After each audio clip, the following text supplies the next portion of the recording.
Welcome back to the channel, man. Today we're going to talk about the tight ends. This will be the last group on offense that will be discussed. Got the offensive line, running backs, receivers, quarterbacks out the way. Now it's time to get to these tight ends. This will be a quick video because we all know the tight ends underperformed. They weren't good. Probably the worst position or position group on the field last year for us. And we can just start off with a couple guys that barely played. Ethan Wolfe had 2 catches, 8 yards. Non-existent. He wasn't really a player for us. Garrett Griffin, he played a couple games, had 4 catches, 39 yards. Again, another receiver that was just on the team, got some snaps, didn't really do much for us. Then you got Nick Vinette, was a big signing, was supposed to be a good blocker for us. Only played 7 games, started 2, was also basically non-existent. Had a catch here or there that was kind of nice, but other than that, he didn't play well. He barely played at all because he was hurt most of the year. He had 9 catches, 133 yards, and 1 touchdown. Very disappointing season from him. And then we can get to the 2 guys that, were the focal points, hand quotations there, because no tight end was really the focal point for this offense. We can start with Juwan Johnson, man. That first game against the Packers, he showed flashes of being tight end 1. I think we did underutilize him this year. I don't know why Sean Payton didn't use him more and more.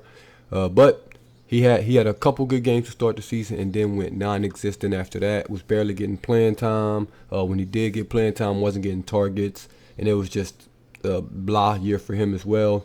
He finished the year with 22 targets, which is insane that Juwan Johnson only got 22 targets. Only 13 catches, 159 yards, 4 touchdowns, which is solid. Other than that, man, it was pretty bad year for him. I was expecting big things, especially after that first game. They were calling him Baby Megatron and things like that. He converted from wide receiver to tight end, so he was going to be a mismatch problem all over the field, but that didn't happen. That really didn't happen. And last but not least, Adam Chapman. Oh, man. I did videos on him thinking he was going to be next up. Thinking he was going to be the guy, and he showed flashes. And also he showed flashes that he stinks.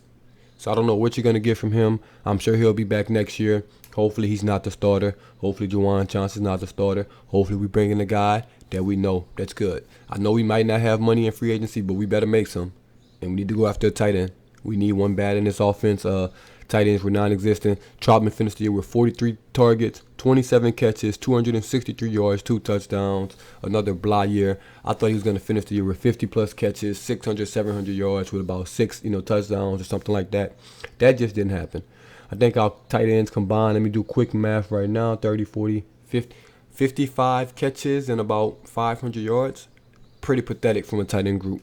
That's pretty damn pathetic. You can get one tight end that can do that. So tight ends didn't perform well, obviously.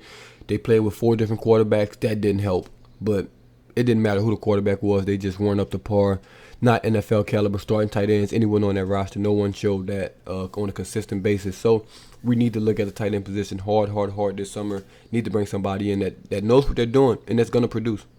My opinion is you go after tight ends in free agency. Don't want to draft another tight end, another project, because we're not going to draft a tight end in the first or second round. Let's be clear on that. That's probably not going to happen. We're going to probably draft a receiver, a O-line, things like that in those first couple rounds. So it makes no sense for us to draft a tight end 4th, 5th round, because then we'll be in the same position that we are with Adam Chapman. You're trying to develop a guy, you're trying to find a sleeper and things like that. We don't need that. If we're going to do that, just let the tight ends come back that we have, and let's try to get them up to par. But if we go after a tight end in free agency, a guy that's been in the league, a guy that produced already, I would rather much go that option. And it's some guys out there. I'll run off some names. Not saying all of these guys are options, but there's just some names out there. First name on this list is Zach Ertz. Think he's a super solid tight end. Next up, won't get him. Jimmy Graham, blah. Rob Gronkowski, blah. He won't play. C.J. Uzoma, who's a solid tight end, but I think since he's going to bring him back. Eric Ebron, he has drop issues, but he's solid.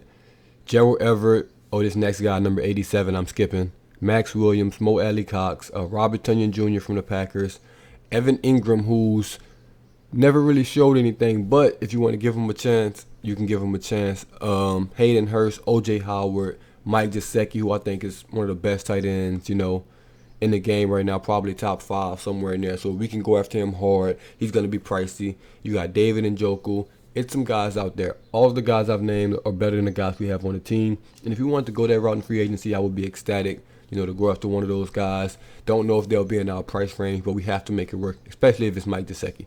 I'm willing to make him, a top 5 paid tight end because he's that good, I believe, from Miami. I think he had 73 catches, 780 yards this year. It's better than every one of our tight ends put together. Also, you got Dalton Schultz, but I don't think the Cowboys are going to let him go. Tyler Conklin from Minnesota, he's also a pretty good tight end. So it's guys out there. Hopefully we can make a move on one of these guys and make this tight end group better because it's definitely underperformed. It's definitely not good. It's probably the worst tight end crew in the league, unfortunately. So we're going to have to get that better. Tight end's a big part of your offense, man. If you have a good tight end, you can do so many more things with your offense. So we need to upgrade that, man. Let me know what y'all think below. Should we keep the guys that we have? Should we draft a guy? Should we go in free agency? Because, cap is a myth. We can get a guy. If we really, really want a guy in free agency, we can go and get him. That's just how this works. So let me know what y'all think in the comments below, man. It's the Boot Tragedies, and I'm out.